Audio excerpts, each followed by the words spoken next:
2023 में होने वाली सभी प्रारंभिक परीक्षाओं जैसे कि UPSC, UPPSC, Bihar PCS, BPSC का भी एग्ज़ाम होने वाला है। ये तो सबसे पहले होगा, 12 फरवरी को है, 68 का पीटी।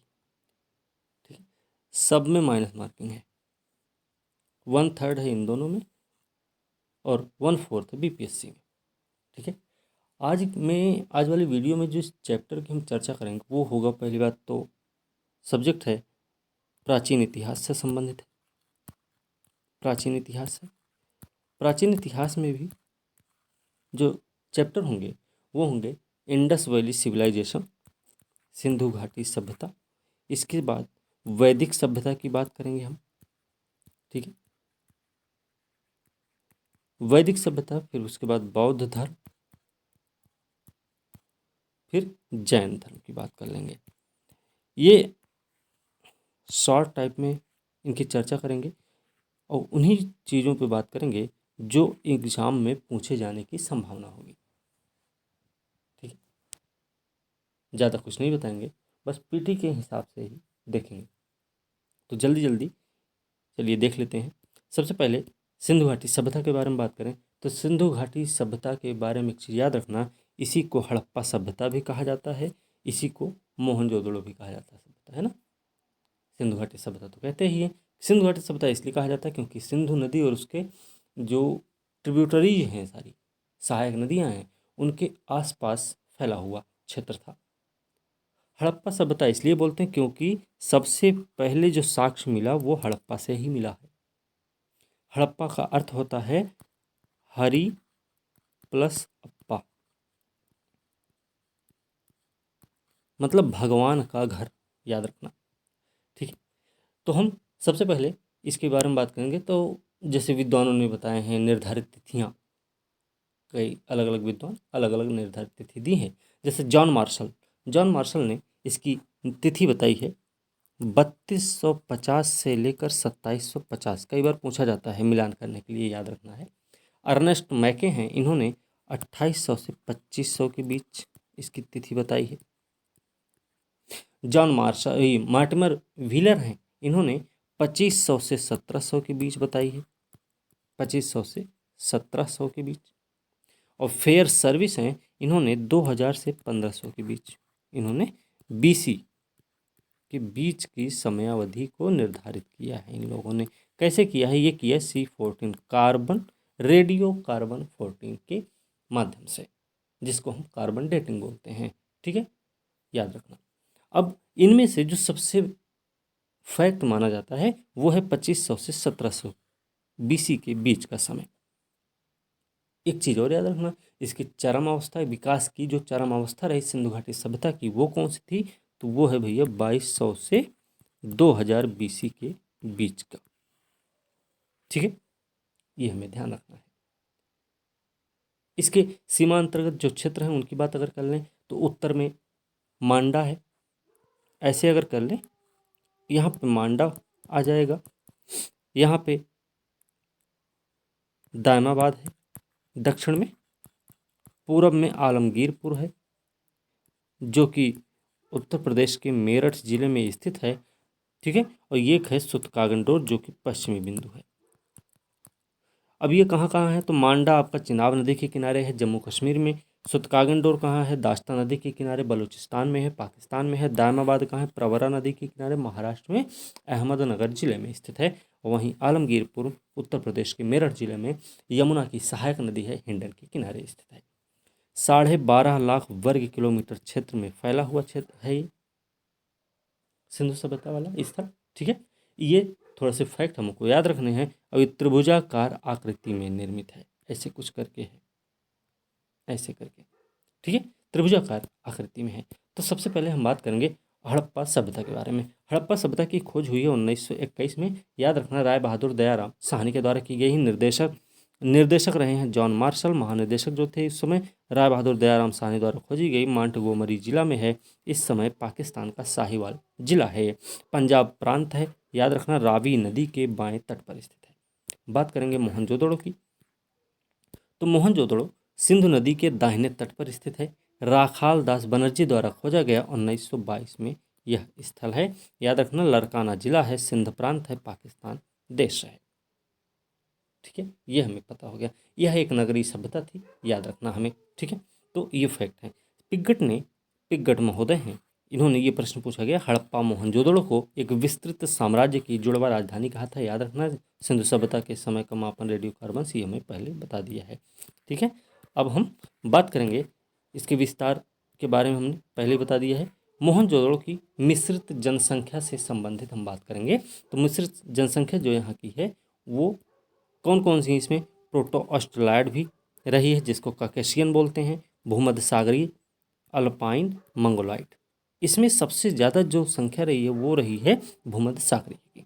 हमें ये चीज़ याद रखना है। अब सिंधु सभ्यता के जो निर्माता रहे हैं उन पे विभिन्न विद्वानों ने अलग अलग बातें बताई हैं, उनके बारे में थोड़ा देख लेंगे। तो सबसे पहले बात करेंगे कि सिंधु सभ्यता के निर्माता रहे हैं आर्य और रामचंद्र। इनके बारे में बताया है डॉक्टर लक्ष्मण स्वरूप ने। ठीक है, सुमेरियन रहे हैं निर्माता, तो ये गार्डन चाइल्ड और व्हीलर महोदय ने बताया। द्रविड़ रहे हैं सिंधु सभ्यता के निर्माता, ये राखाल दास बनर्जी ने बताया है। ठीक है, सिंधु सभ्यता के 3 केंद्रीय नगर भी हुआ करते थे, उनके नाम क्या हैं? हड़प्पा है, मोहनजोदड़ो है, धौलावीरा है। ये तीनों समकालीन नगर भी हैं और बड़ी बस्तियां भी हैं, आपको पता होना चाहिए। ठीक है, चलिए, हड़प्पा के टीले और ध्वंस अवशेष की जानकारी पहली बार मिली थी 1826 में। याद रखना, चार्ल्स मेसन को मिल गई थी। ठीक है, यह कहाँ पे है ये हमने आपको बता दिया है। यहाँ पर 2 टीले मिले हैं, एक तो है नगर और एक है दुर्ग। अब ये कहाँ है ये आपको पता होना चाहिए। नगर आपका भैया पूर्वी क्षेत्र है और दुर्ग आपको पश्चिमी क्षेत्र है। ठीक है, ये चीज़ ध्यान रखना हमें। यहाँ पे क्या क्या चीज़ें मिली हैं तो ये हमें याद रखना भाई। दयाराम साहनी, माधव, एक चीज़ और याद रखना है इसके बारे में कि इस हड़प्पा के उत्खनन से संबंधित जो व्यक्ति हैं उसमें दयाराम साहनी का नाम आता है, माधव स्वरूप वत्स का भी नाम आता है, मार्टिमर व्हीलर का भी नाम आता है यहाँ पे। ठीक है, 2 टीले यहाँ से मिले, 12 कक्षों वाला स्नानागार मिला भैया, अन्नागार मिला हुआ है, 6 कमरों का बना हुआ है। ठीक है, ये हमें ध्यान रखना। सर्वाधिक अभिलेख युक्ति यहीं से मुहरें प्राप्त हुई हैं और बर्तन पर बना मछुआरे का चित्र मिला हुआ है। R37 भी एक है जो प्राप्त कब्रिस्तान का नाम है। यहाँ पे मछुआरे का चित्र है, शंख का बना बैल है, स्त्री के गर्भ से निकला पौधा है जो कि उर्वरता की देवी हैं। ये पीतल का बना इक्का यहीं से मिला, ईंटों के बने वृत्ताकार चबूतरे तथा गेहूं जौ के अवशेष यहाँ से प्राप्त हुए हैं। ठीक है, बात कर लेंगे मोहनजोदड़ो की। मोहनजोदड़ो जिसका सिंधी भाषा में अर्थ होता मृतकों का टीला, बृहत स्नानागार यहाँ से मिला हुआ है। लंबाई है 55 मीटर जो उत्तर से दक्षिण है, चौड़ाई 33 मीटर 33 मीटर पूर्व से पश्चिम के बीच में है। मार्शल ने इसे खोजा था, बगल में इसके पुरोहिता वास भी है। याद रखना, बृहत स्नानागार को तत्कालीन विश्व का एक आश्चर्यजनक निर्माण कहा गया मार्शल के द्वारा, ये भी आपको पता होना चाहिए। इसकी विशेषताओं की और बात कर लें तो यहाँ की जो सड़कें रही ना, समकोण पर काटती हैं एक दूसरे को। इसके नगर कैसे हैं? इससे नगर वर्गाकार और चतुर्भुजाकार बनते हैं। यहाँ पे स्तूप टीला मिला हुआ है, पश्चिम में स्तूप टीला भी एक मिला हुआ है, ये बात भी हमें पता होनी चाहिए। पक्की ईंटों के भवन यहाँ पे हैं। ठीक है, प्राप्त अन्य अवशेष में क्या क्या है? पक्की ईंटों के भवन प्राप्त हुए हैं। कांसे के नृत्यरत नारी की मूर्ति है, पुजारी योगी की मूर्ति मिली है, मुद्रा पर अंकित पशुपतिनाथ की मूर्ति, सूती कपड़ा मिला हुआ। सूती कपड़ा याद रखना, इनको कपास की भी जानकारी रही होगी। कुंभकार के 6 भट्ठे भी यहाँ से प्राप्त हुए हैं। इसके साथ साथ यहाँ पे हाथी के कपाल खंड भी मिले हुए हैं। हाथी के कपाल खंड, ठीक है, कपाल खंड मिले हुए हैं, ये भी हमें पता होना चाहिए। फिर गले हुए तांबे के ढेर मिले हुए हैं। सीपी की बनी हुई पटरी भी यहाँ से प्राप्त हुई है। कहाँ से? मोहनजोदड़ो से। और याद रखना, अंतिम स्तर पर बिखरे हुए तथा कुएं से प्राप्त नर कंकाल भी मोहनजोदड़ो से ही मिले हुए हैं। घोड़े के दांत भी मिले हैं, तो घोड़े के दांत भी मिले हैं मतलब घोड़े की जानकारी इनको रही होगी यहाँ से। ठीक है, गीली मिट्टी पर कपड़े के साक्ष्य मिले हैं जो कि गीली मिट्टी पर ना मुहर का निशान है। ठीक है, ये चीज़ें हमें पता होनी चाहिए। ठीक है, इसी के साथ अगले वीडियो देखते हैं आगे क्या है।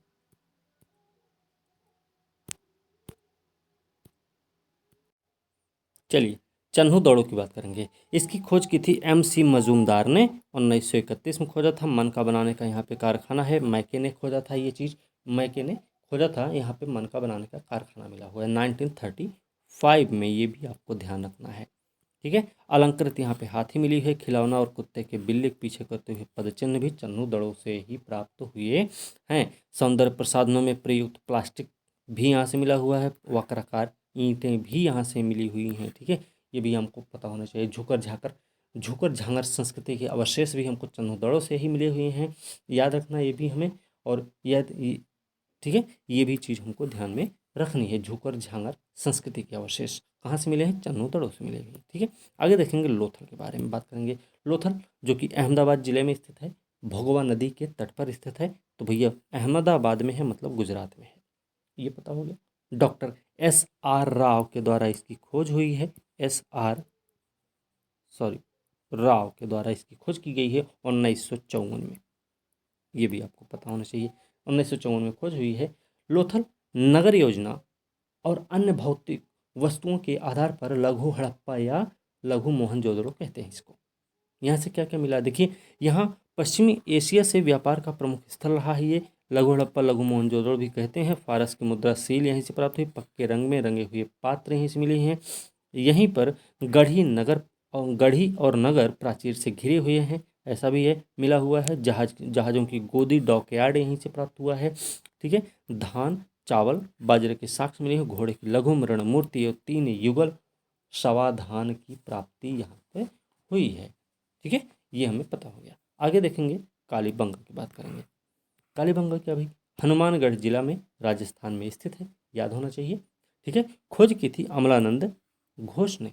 ठीक है, अमलानंद घोष ने खोज की थी और इसका अर्थ होता है काली चूड़ियाँ, याद रखना हमें। ठीक है, यहाँ के भवन जो थे ना, कच्ची ईंटों के भवन कहाँ के बने हुए हैं?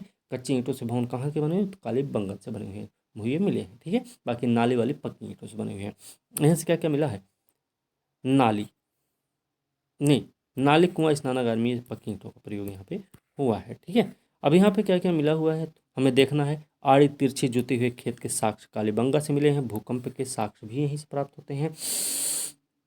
कच्ची ईंटों के चबूतरे मिलते हैं। सेल खड़ी मिट्टी की मुहरें, मृदभांड के टुकड़े भी यहाँ से प्राप्त हुए हैं। साथ ही हमको ये भी ध्यान रखना है, हड़प्पा मोहनजोदड़ो की तरह यहाँ पर भी 2 टीले प्राप्त हुए, वही नगर और प्राचीर, नगर और गढ़ी।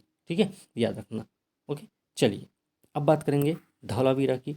तो धौलावीरा गुजरात में है, कच्छ के रण में स्थित है। JP जोशी ने खोजा था 1967-68 में। RS बिष्ट महोदय ने भी खोजा था। यहाँ पे विशाल जलाशय मिला हुआ है, जल प्रबंधन के लिए जाने जाते हैं। उन्नत जल प्रबंधन व्यवस्था से ये लोग परिचित हैं। कौन? धौलावीरा वाले। ठीक है, ये पिछली बार UPSC में पूछा गया प्रश्न भी था। यहाँ पर 10 चिन्हों वाला एक शिलालेख भी प्राप्त हुआ है। ठीक है, अब बात करेंगे शोरकोतड़ा। कहाँ है? गुजरात में है। गुजरात में कहाँ? कच्छ जिला में है। कलश समाधान के साक्ष्य यहीं से मिलते हैं। यहीं पे घोड़े की हड्डियों के साक्ष्य भी प्राप्त हुए हैं। दायमाबाद की बात करें, जो कि महाराष्ट्र में स्थित है, सबसे दक्षिणी बिंदु है। ये प्रवरा नदी के किनारे है, प्रवरा नदी के लेफ्ट साइड पे है। ठीक है, अहमदनगर जिला है, याद रखना हमें। सैंधव सभ्यता का सबसे दक्षिणी स्थल है, ये हमने आपको बता रखा है। रथ चलाते हुए मनुष्य, सांड गैंडे की आकृतियाँ मिली हुई हैं। यहाँ से मृदभांड के टुकड़े भी मिले हुए हैं। सैंधव लिपि की मुहर, तस्तरी और प्याले के साक्ष्य, ये सब भी यहीं से प्राप्त हुए हैं। ठीक है, चलिए राखी गढ़ी बात करें। राखी गढ़ी घग्गर नदी के किनारे है। ठीक है, घग्गर नदी के किनारे कहाँ पे? हरियाणा में है, हिसार जिला में है। खोज की थी सूरजभान महोदय ने 1969 में। और भारत का सबसे बड़ा सैंधव स्थल है, भारत का सबसे बड़ा सैंधव स्थल क्या है? राखी गढ़ी है। चलिए अब बात कर लेंगे रोपड़ की। रोपड़ की बात करेंगे। रोपड़ सतलज नदी के किनारे है, पंजाब में है। ठीक है, आज का रूपनगर, वर्तमान का रूपनगर है, याद रखना। सतलज नदी के लेफ्ट साइड पर यह भी स्थित है। खोज किसने की है? खोज की है BB लाल और यज्ञदत्त शर्मा ने। ठीक है, ये भी हमें पता होना चाहिए। ठीक है, अगर ऐसे देखें खोज किसने की, उत्खनन किसने किया, तो खोज किया है लाल ने और उत्खनन करवाया शर्मा ने, ये भी हम ऐसे याद रख सकते हैं। मृदभांड मिला है, सेलखड़ी की मुहर यहाँ से मिली, चट के बटखरे हैं, छुरा है, तांबे के बाड़ाग्र हैं, कुल्हाड़ी, ये सब रोपड़ से ही मिले हैं। मनुष्य के साथ पालतू कुत्ता को भी दफनाया गया है यहीं पर। ठीक है, ये भी हमें पता हो गया। आलमगीरपुर जो कि उत्तर प्रदेश के मेरठ जिला में स्थित है, हिंडन नदी के किनारे, यमुना की सहायक नदी ये है, याद रखना। मृदभांड और मनके यहाँ से प्राप्त हुए। त्रिभुज मोर गिलहरी की चित्रकारी यहाँ से प्राप्त हुई है। ठीक है, ये भी हमें पता हो गया। ओके, चलिए अब आगे देखेंगे। एक है जगह हुलास जो कि उत्तर प्रदेश में है, उत्तर प्रदेश के सहारनपुर जिले में स्थित है। तो यहाँ पे क्या क्या मिला है भाई?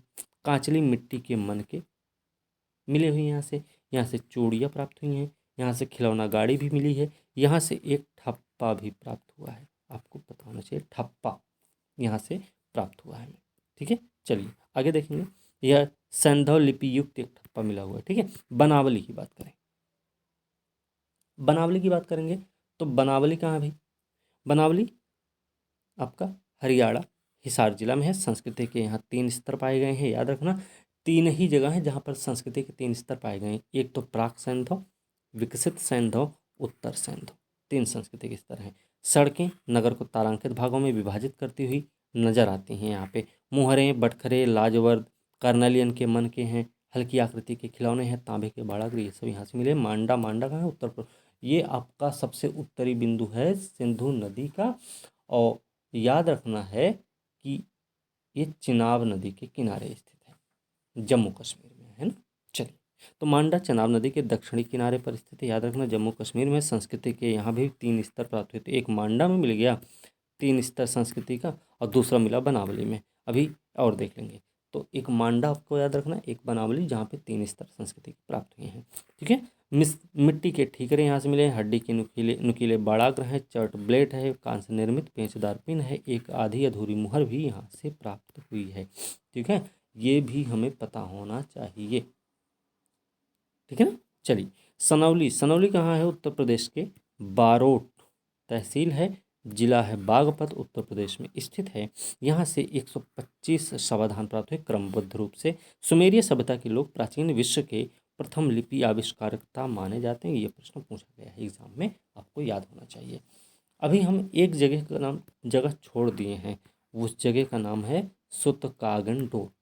सुतकागन-डोर जो कि सबसे पश्चिमी बिंदु है, दास्त नदी के किनारे स्थित है। ठीक है, और बलूचिस्तान में है ये। ठीक है, दास्त नदी बलूचिस्तान पाकिस्तान में स्थित है। खोज की थी ऑरेल स्टीन महोदय ने, ऑरेल स्टीन महोदय ने इसकी खोज की थी, याद होना चाहिए।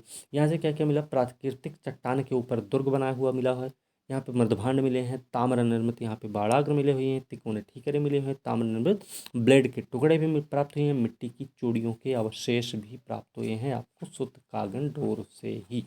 ठीक है, चलिए अब हम बात करेंगे, यहाँ पे एक चीज़ और याद रखना।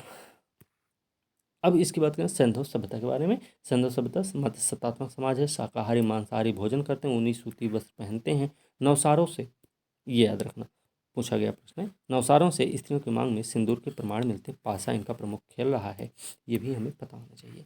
ठीक है, अब भारत में पहली बार कपास की खेती 3000 BC से प्रारंभ हुई, लेकिन मिस्र में वहीं देखें तो ये 2500 BC में प्रारंभ हुई है। ठीक है, ये हमें पता होना चाहिए। कुबड़दार ऊँट के अवशेष कहाँ कहाँ से प्राप्त हुए? कुबड़दार ऊँट के अवशेष आपको हड़प्पा से भी मिलते हैं, मोहनजोदड़ो, कालीबंगन, सुरकोटदा से प्राप्त हुए हैं। ठीक है, सुरकोटदा, लोथल और कालीबंगन से घोड़े की मृण मूर्तियाँ, हड्डियाँ, जबड़े के अवशेष प्राप्त हुए हैं, याद रखना। ठीक है, सिंधु सभ्यता का प्रमुख उद्योग क्या था? तो वस्त्र उद्योग था। सिंधु सभ्यता में जो सिक्कों का प्रचलन नहीं था, आपको ये पता होना चाहिए। मेलुहा की पहचान हुई है किससे? मेलुहा, ये प्रश्न पूछा गया, मेलुहा की पहचान सिंध क्षेत्र से की गई है। दिलमुन की पहचान किससे की गई? फारस की खाड़ी के बहरीन से की गई है, हमें ये भी पता होना चाहिए। और एक चीज़ और याद रखना, ये जो बहरीन है ना, ये दिलमुन, ये मतलब पवित्र धरती मानी जाती है। ठीक है, दिलमुन का मतलब होता है। ठीक है, तो ये हमें पता होना चाहिए। ठीक है, अब यहाँ पे एक चीज़ हमें ध्यान रखना ये चाहिए कि कच्चा माल और उनके प्राप्ति स्थल के बारे में भी हमको थोड़ा बहुत पता होना चाहिए फिलहाल। चलिए, चलिए अब सुमेरी अभिलेखों में दिलमुन को साफ सुथरे नगरों का स्थान या सूर्योदय का क्षेत्र और हाथियों का देश कहा गया है, ये बात आपको पता होनी चाहिए। सिंधु सभ्यता की कला के बारे में बात करें तो मूर्तिकला, वास्तुकला, उत्कीर्ण कला, ये सब मृदभांड की कला उन्नत होने के प्रमाण यहाँ से मिलते हैं। मोहनजोदड़ो से संयुक्त पशु मूर्ति भी प्राप्त हुई है, जिसमें शरीर है भेड़ का और मस्तक है किसका? मस्तक है इसका, इसमें सूरदार हाथी का। ठीक है, आपको पता होना चाहिए। हड़प्पा से 2 सिर रहित मानव मूर्तियाँ मिली हैं। हड़प्पा से 2 सिर रहित मानव मूर्तियाँ हैं। धातु मूर्तियाँ लुप्त मोम ये याद रखना मधुच्छिष्ट विधि है, ठीक है, बनाई जाती धातु मूर्तियाँ। नर्तकी की कांस्य मूर्ति मोहनजोदड़ो से प्राप्त हुई, ये हम ऊपर भी बता चुके हैं ये सब। सर्वाधिक मोहरें सेलखड़ी की हैं। मोहरों पर सर्वाधिक मोहरें याद रखना, ये प्रश्न कई बार पूछा गया है, सेलखड़ी की हैं, ठीक है। मोहरों पर सबसे ज़्यादा अंकन एक श्रृंगी पशु का है, बैल और कुबड़ वाले बैल का है, ठीक है। मोहनजोदड़ो से मिली योगी का चित्र जो है ना, उसमें पूछा गया है दाईं ओर कौन है, बाईं ओर कौन है। तो दाईं ओर भैया याद रखना चीता और हाथी बैठा हुआ, बाईं ओर गैंडा और भैंसा है, ठीक है। बीच में एक हिरन भी मिल जाएगा। मृदभांड के जो रंग हैं वो लाल, गुलाबी हैं, काली रेखाओं के चित्र बने हैं। बर्तन पर मोर, हिरन, कछुआ, मछली, गाय, बकरा, गाय का भी है देखना, बकरा भी है, पीपल, नीम, खजूर, केला, इन सब का भी अंकन किया गया है। ये आपको याद होना चाहिए, क्योंकि यूपीएससी में भी ऐसे प्रश्न पूछ लिए जाते हैं जो आपको कंफ्यूज कर देंगे। मात्र देवी शिव के अलावा पशु, पक्षी, वृक्ष की भी पूजा यहाँ पे होती थी। लोथल कालीबंगन के पुरास्थल से अग्निकुंड यज्ञ वेदियों की साक्ष्य प्राप्त हुई। आंशिक समाधिकरण का उदाहरण आपको बहावलपुर कहाँ है, ये आसाम में है, ये आपको याद होना चाहिए, ठीक है, आसाम में, ठीक है। सिंधु सभ्यता के प्रमुख स्थल के बारे में देखें, नदियों के बारे में देखें। भगवानपुरा एक स्थल है जो कि सरस्वती नदी के किनारे स्थित है। बाकी हम देखेंगे प्राप्ति स्थल जो कच्चा माल या प्रमुख धातु हैं, तो उसमें से सबसे पहले तांबा के बारे में बात करेंगे तो खेतड़ी राजस्थान और बलूचिस्तान से मिलता है, ठीक है। लाजवर्द कहाँ से, बदख्शां अफगानिस्तान से है। फिरोजा और टिन कहाँ से मिलता है, ईरान से है। चांदी कहाँ से मिलता है भैया, जावर अजमेर राजस्थान और अफगानिस्तान ईरान से प्राप्त होता है। सीसा कहाँ से मिलेगा, सीसा मिलेगा आपको अफगानिस्तान से। यहीं पे एक शिलाजीत भी है, शिलाजीत जो कि हिमालय से प्राप्त होती थी। और गोमेद गुजरात से मिलता था, ठीक है। ये सारी चीज़ें आपकी हो गई, ठीक है। सिंधु सभ्यता के विनाश के कारण में देखेंगे ना, कई सारे विनाश के कारण है, बाढ़ है, आर्यों का आक्रमण है, इनमें अलग अलग लोगों ने बताया है, अपनी अपनी जानकारी इन्होंने दे रखी है, ठीक है। अब हम चलेंगे वैदिक काल पर, वैदिक काल से संबंधित बात कर लेते हैं। वैदिक काल से संबंधित बात करेंगे तो इसमें सबसे पहले हमको ये ध्यान रखना, भारत में सिंधु सभ्यता के बाद विकसित नवीन सभ्यता रही है वैदिक सभ्यता, या आर्य सभ्यता बोलते हैं। आर्य का मतलब होता है कुलीन, श्रेष्ठ या एक उत्तम व्यक्ति होता है, ध्यान रखना। वैदिक साहित्य की रचना का श्रेय आर्यों को दिया जाता है, ये आपको पता होना चाहिए। वेद, वैदिक मतलब वेद, तो वेद का अर्थ होता है ज्ञान। और जिसमें जो आर्य शब्द है ना, ये आर्य शब्द है, ये एक शब्द जो है भाषा सूचक है, याद रखना। क्लासिकीय संस्कृति में आर्य को बोला जाता है एक उत्तम व्यक्ति, जबकि भाषा सूचक के रूप में श्रेष्ठ या कुलीन कहा जाता है, ठीक है। आर्यों के मूल निवास स्थान के बारे में बात करेंगे। इसमें देखिए सारी चीज़ें लिखी गई हैं, ये सिर्फ हम पढ़ दे रहे हैं बस, नॉर्मल सा, ठीक है ना। चलिए, कश्मीर या हिमालय क्षेत्र किसी ने बताया, तो ये हैं LD कल्ल महोदय ने बताया है। ब्रह्मर्षि देश के बारे में गंगानाथ झा ने बताया है। सप्त सिंधु प्रदेश जो कि अविनाश चंद्र दास ने बताया है, ये बात आपको याद होना चाहिए। देविका प्रदेश के बारे में DS त्रिवेदी हैं, इन्होंने बताया। दक्षिणी रूस के बारे में गार्डन चाइल्ड और नेहरिंग महोदय ने बताया, ये लोग दक्षिणी रूस के रहने वाले थे। मध्य एशिया जो कि मैक्स मूलर बताते हैं। उत्तरी ध्रुव की बात करते हैं बाल गंगाधर तिलक, ठीक है। और तिब्बत से दयानंद सरस्वती बताते हैं। जर्मनी से इनका निवास स्थान बताते हैं हार्ट और पेंका महोदय। हंगरी के बारे में कौन बताएंगे, तो गाइड्स महोदय बात करते हैं इसकी, ठीक है। चलिए, ऋग्वैदिक काल की बात करेंगे। ऋग्वैदिक काल के बारे में अगर बात करेंगे ना, तो ऋग्वैदिक जो देखिए वैदिक काल है ना, वो है 1500 से 600 BC के बीच का समय है। इसमें जब ऋग्वैदिक काल की बात करेंगे तो 1500 से 1000 BC के बीच में माना जाता है, ठीक है। और उत्तर वैदिक काल 1000 से 600 BC के बीच में माना जाता है, ठीक है ना। तो चलिए, अब हम बात करेंगे ऋग्वैदिक काल की, ठीक है। तो ऋग्वैदिक काल से बात करेंगे तो इसका इस इतिहास का पूर्ण स्रोत है ऋग्वेद। ऋग्वेद में लोहे का उल्लेख नहीं किया गया, आपको पता होना चाहिए, ठीक है। ऋग्वेद में लोहे का उल्लेख है, ठीक है। ऋग्वेद काल में लोहे का उल्लेख, ठीक है। अफगानिस्तान, ऋग्वेद में कुरुमु कुभा, ये प्रश्न कई बार पूछा गया। अफगानिस्तान की 4 नदियों का उल्लेख हुआ है यहाँ पे, ये बात भी हमें ध्यान रखनी है। ऋग्वेद में सप्त कुभा, कुरुमु, कुरुम को कुर्रम कहते हैं, कुभा काबुल है, गोमती गोमल बोलते हैं, सुवास्तु और स्वात नदी है, ठीक है, ये आपको पता नहीं। ऋग्वेद में सप्त सिंधु प्रदेश की 7 नदियों का उल्लेख भी किया गया है, ये हमें पता होना चाहिए। अब सप्त सिंधु प्रदेश की जो 7 नदियां हैं वो कौन कौन सी हैं, ये हमें ध्यान रखना थोड़ा सा। कौन कौन सी भैया? सबसे पहले तो याद रखना विपाशा, विपाशा का नाम है व्यास, विपाशा व्यास नदी को बोलते हैं। परशुनी कौन है? परशुनी के बारे में, परशुनी के बारे में याद रखें तो परशुनी नदी रावी को बोलते हैं। वितस्ता किसको बोलते हैं? वितस्ता, वितस्ता झेलम को बोलते हैं। शतुद्री किसको बोलते हैं? शतुद्री सतलज को बोलते हैं। ठीक है, अस्किनी किसको बोलते हैं? असिकनी चिनाब को बोलते हैं, असिकनी चिनाब को बोलते हैं। ठीक है, याद रखना। और याद रखना आर्यों की सबसे जो महत्वपूर्ण नदी रही सिंधु नदी, और ये आर्थिक महत्व है इसका बहुत, सिंधु नदी का, इसीलिए इसको हिरण्यनी भी कहा जाता है। याद रखना इसका सबसे ज़्यादा उल्लेख किया गया है। और आर्यों की सबसे पवित्र नदी कौन सी है? तो सरस्वती है। कई बार प्रश्न पूछा गया है। इसको नदी तमा, देवी तमा, माते तमा भी कहा जाता है। ठीक है, चलिए अब हम बात कर लेंगे यहाँ से। यमुना का 3 बार उल्लेख है ऋग्वेद में, गंगा का 1 बार है, मरुद्वृद्धा एकमात्र कश्मीर की नदी है जिसका उल्लेख किया गया। सिंधु नदी का सबसे ज़्यादा उल्लेख मिलता है। सबसे पवित्र नदी सरस्वती है। मंडल इसमें कितने? मंडल इसमें 10 हैं और 1028 सूक्त हैं। 1028 सूक्त में से याद रखना 1017 सूक्त साकल में हैं और 11 हैं बाल खिल्ले में। ठीक है, चलिए यहाँ देख लिए, आगे चलते हैं। इसमें एक चीज़ और याद, इस समय जो ऋग्वैदिक काल के देवता हैं, कुछ देवता हैं, उनके नाम क्या हैं? इंद्र हैं, वरुण हैं, मित्र हैं, नासत्य हैं। ये 4 देवताओं का उल्लेख बोगज कवि अभिलेख में भी किया गया है। ठीक है, हमें ये भी ध्यान रखना है। ठीक है, चलिए आगे देखेंगे। इसमें जैसे मंडलों की भी बात करते हैं। मंडलों में एक चीज़ याद रखना, कौन सबसे पुराना है, कौन सबसे नया है, ये भी हमें जानना चाहिए। ठीक है, एक चीज़ और, ऋग्वेद में ना गोत्र शब्द का पहली बार उल्लेख मिलता है। ठीक है, याद रखना। पत्नी को जाय दस्तम कहा गया है। और 2 से 7 तक जो मंडल है ना वो सबसे पुराने हैं। ठीक है, सबसे पुराना मंडल कौन सा है? 2 से 7 तक का। ठीक है, मंडलों की अब हम चर्चा कर लेते हैं। मंडल में देखिए यहाँ पे कुछ मंडल हैं, लेकिन जैसे प्रथम मंडल, प्रथम मंडल के लेखक कौन है? मधुच्छंदा है। दीर्घतमा है,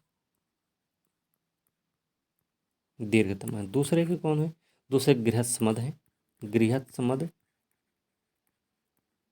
गृहस्मद है। तीसरे के कौन है? तीसरा देखिए इसमें गायत्री मंत्र इसी में वर्णित है। सविता मतलब सूर्य देवता को समर्पित है, विश्वामित्र द्वारा लिखा गया है। ठीक है, चौथा मंडल किनके द्वारा लिखा गया? तो वामदेव के द्वारा लिखा गया। पांचवा किसके द्वारा लिखा गया भैया? तो अत्रि के द्वारा लिखा गया। छठा किसके द्वारा लिखा गया? याद होना चाहिए आपको, भरद्वाज ऋषि के द्वारा लिखा गया है। ठीक है, सातवां जिसमें दशराग युद्ध का उल्लेख मिलता है, ये वशिष्ठ मुनि के द्वारा लिखा गया है। इसके बारे में चर्चा करेंगे आगे अभी। अष्टम, अष्टम के लेखक कौन है? 8वें के लेखक कण्व और अंगिरस, और 9वें के लेखक जो कि सोम को समर्पित है 114 मंत्र इसी में दिया गया है। ये अंगिरस और कश्यप दोनों ने मिलकर लिखा है। ठीक है, 8वें के कण्व और अंगिरस हैं, 9वें के अंगिरस और कश्यप हैं। 10वें की बात करें, 10वें मंडल की के लेखक कौन है? तो इसमें देखिए जो 4 वर्ण है ना, ब्रह्म, क्षत्र, वैश्य और शूद्र, इनका उल्लेख किया गया है। वो भी किसमें? पुरुष सूक्त में किया गया है, पुरुष सूक्त में किया गया है। ठीक है, हमें ध्यान रखना है, ये चातुर्वर्ण का उल्लेख किया गया है पुरुष सूक्त में। ठीक है, तृतीय इंद्राणी, शची और श्रद्धा इसके लेखक हैं, हमें पता होना चाहिए। ठीक है, चलिए अब बात करेंगे जो ऋग्वेद के मंत्रों का उच्चारण करने वाले हैं, उनका नाम क्या है? उनका नाम है भैया, उनको बोलते हैं होत्री या होता। ब्राह्मण, इसके ब्राह्मण ग्रंथ 2 हैं, ऐत्रेय और कौशिक की। ऐत्रेय के बारे में याद रखना, इसमें सुना सेप आख्यान का वर्णन किया गया है। सबसे ज़्यादा प्राचीन, आपको पता होगा, पहले ही हम बता दिए हैं। आर्थिक महत्व के कारण इसको हिरण्यनी कहा जाता है, और ऐसा कहा जाता है ये परावत में जाके गिरती। परावत मतलब अरब सागर में। ठीक है, ऊपर हमने ब्रह्मर्षि देश की बात की थी ना, तो ये गंगा यमुना दोआब के पास का क्षेत्र है। और मध्य देश क्या है? हिमालय तथा विंध्याचल के बीच का क्षेत्र है मध्य देश। ओके, चलिए अब बात करेंगे हम यजुर्वेद की बात करेंगे। पहले हम वैदिक साहित्य की थोड़ी बात कर लें, उसके बाद हम यजुर्वेद पर चलेंगे। वैदिक साहित्य की जब बात करेंगे ना, तो इसमें सबसे पहले बात होगी श्रुति, कहा जाता है इनको। श्रुति मतलब होता है सुना हुआ।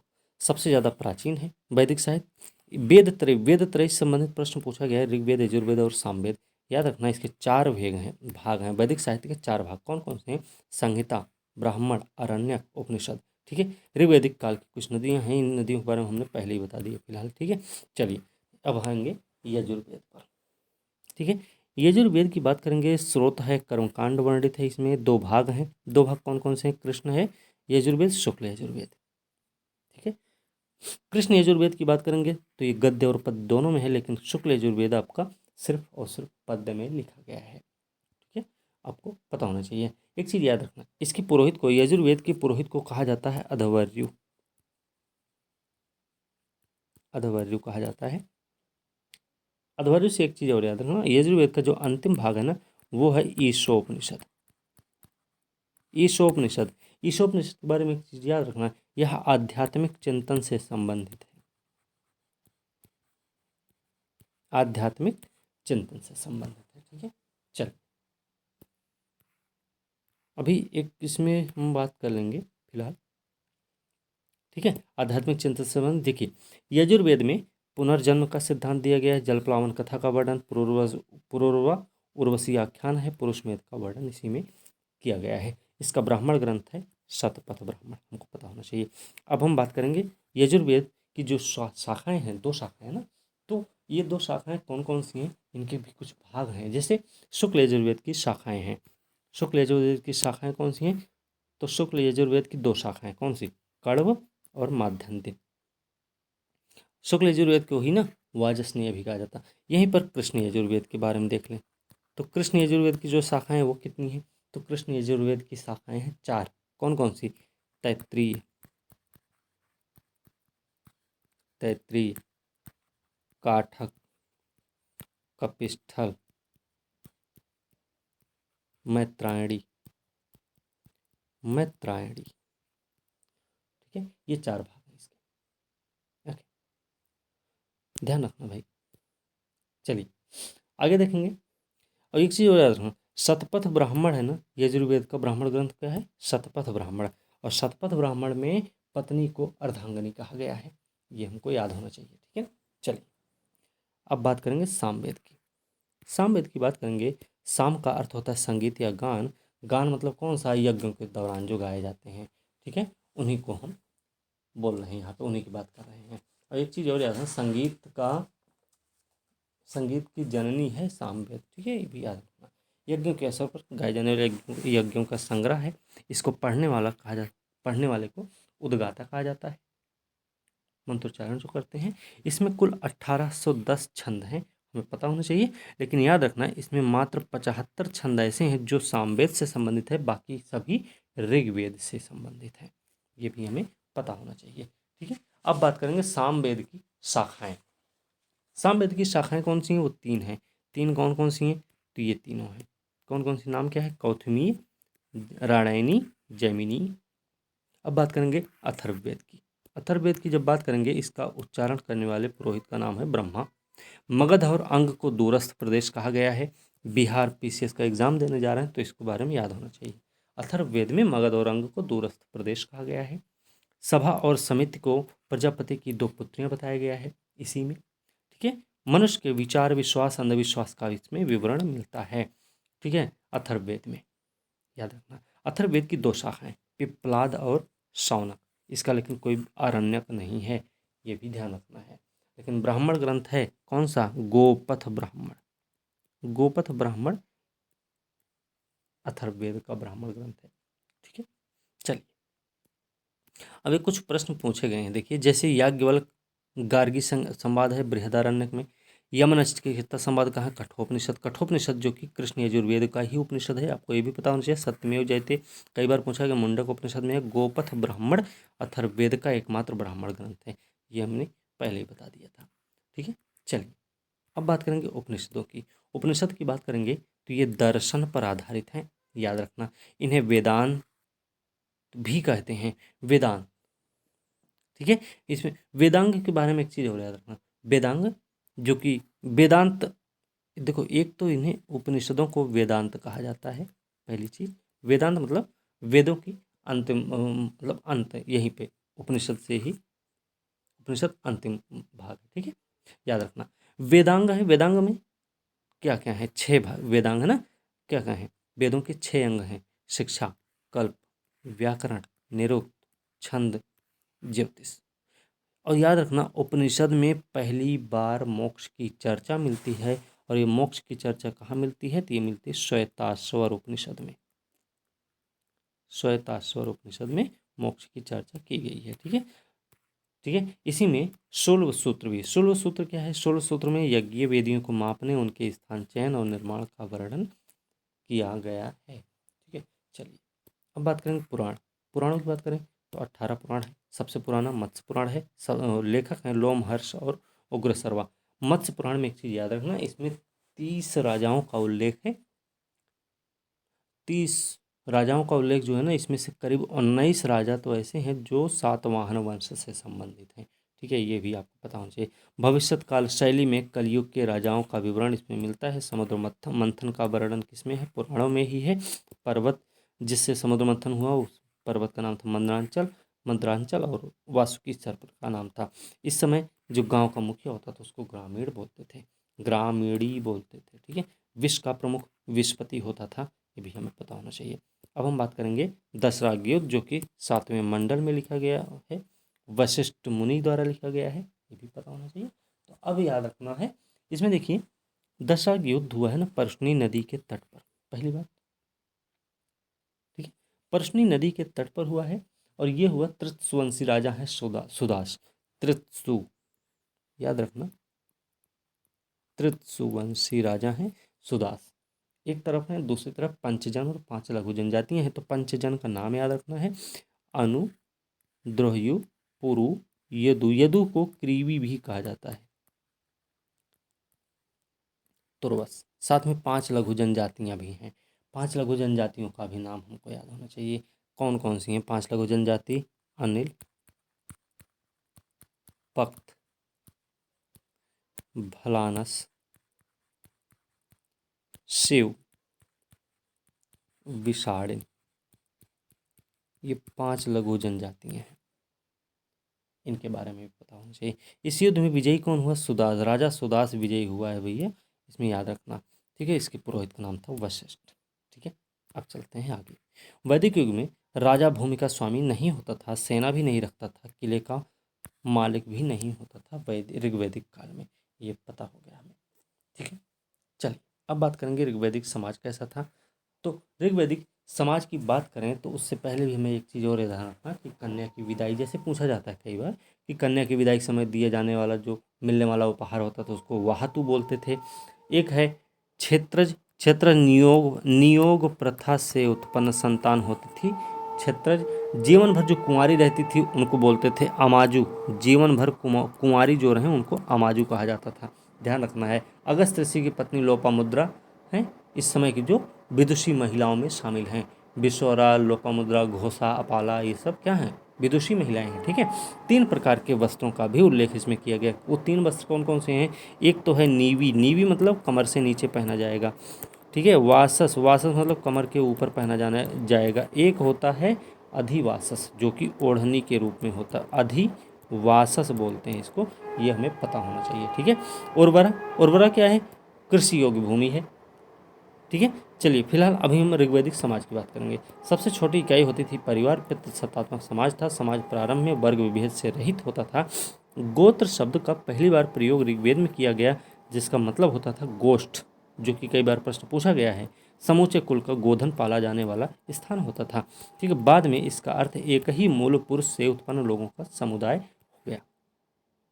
गोत्र प्रथा की स्थापना उत्तर वैदिक काल में हुई थी, ये बात आपको पता होनी चाहिए। ऋग्वेद में पत्नी को जायदस्तम या गृह कहा गया है। ठीक है, ये ध्यान रखना हमें। अब बात करें तो उर्वरा, उर्वरा क्या है, कृषि योग्य भूमि होती है। इसमें देखिए कुछ जैसे कि व्यवसाय, व्यवसाय में जैसे एक है कर्मा, कर्मा कौन है भाई, कर्मा जो धातु कर्म करने वाला व्यक्ति है। ठीक है, वेकनाट कौन है, वेकनाट होता है सूदखोर, वेकनाट कौन है, सूदखोर बोलते हैं। अरित्र, अरित्र, अरित्र क्या है, पतवार है, पतवार।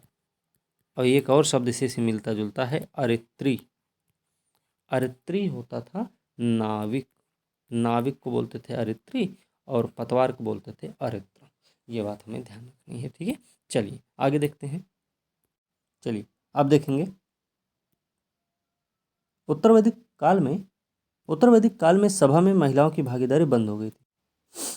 ठीक है, तो उत्तर वैदिक काल में सभा में महिलाओं की भागीदारी बंद हो गई थी। याद रखना, गोविकर्तन जो कि गवाध्यक्ष होता था और तक्षा होता था, बढ़े ही रथकार को रथ बनाने वाला होता था। इनके नाम रत्नियों की सूची में शतपथ ब्राह्मण और काठक संहिता में, याद रखना काठक संहिता शतपथ ब्राह्मण में इनके नाम मिलते हैं। ठीक है, अब चलिए थोड़ा सा बात करेंगे। राजसूय यज्ञ में राजा का अभिषेक 17 प्रकार के जल से किया जाता था।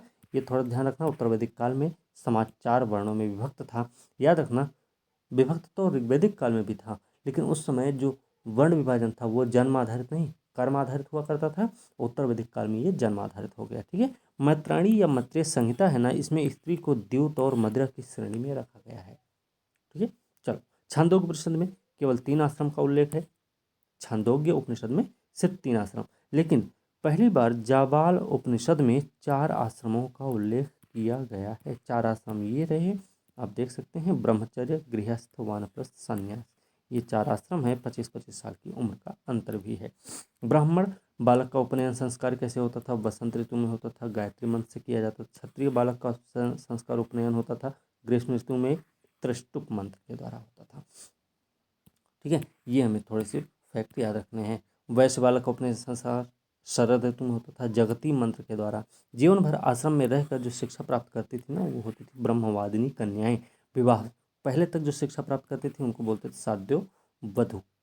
गृहस्थ आश्रम में 5 महायज्ञ होते थे, ये भी याद होना चाहिए।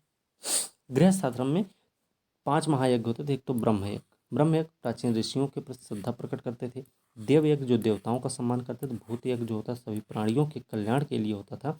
पितृयज्ञ होता था जो पितरों के तर्पण के लिए। मनुष्य यज्ञ होता था मानव मात्र के कल्याण के लिए किया जाने वाला यज्ञ होता था। ठीक है, शतपथ ब्राह्मण में कृषि की 4 क्रियाओं का उल्लेख किया गया है, ये बात ध्यान रखनी है। कौन कौन सी 4 क्रियाएं? जुताई, बुआई, कटाई, मड़ाई, इन सब का उल्लेख है। ठीक है, काठक संहिता में 24 बैलों द्वारा हलों को खींचने का उल्लेख मिलता है। किसमें मिलता है? काठक संहिता में मिलता है। उत्तर भारत में लोहे का प्रचार उत्तर वैदिक काल में किया गया है।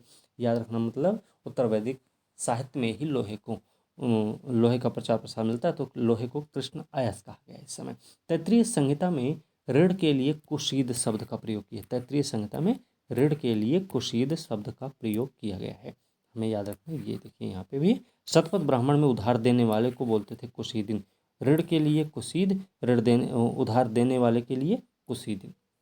ठीक है, निष्क, सतनाम, कृष्णल, पाद, ये सब क्या है? माप की इकाइयाँ हैं, ये सब याद रखना। निष्क, सतनाम और कृष्णल, पाद। ठीक है, वाजस्नेयी संहिता और तैत्तिरीय ब्राह्मण में विभिन्न व्यवसायों की लंबी सूची किसमें किसमें मिलती है? तैत्तिरीय ब्राह्मण और वाजस्नेयी संहिता में।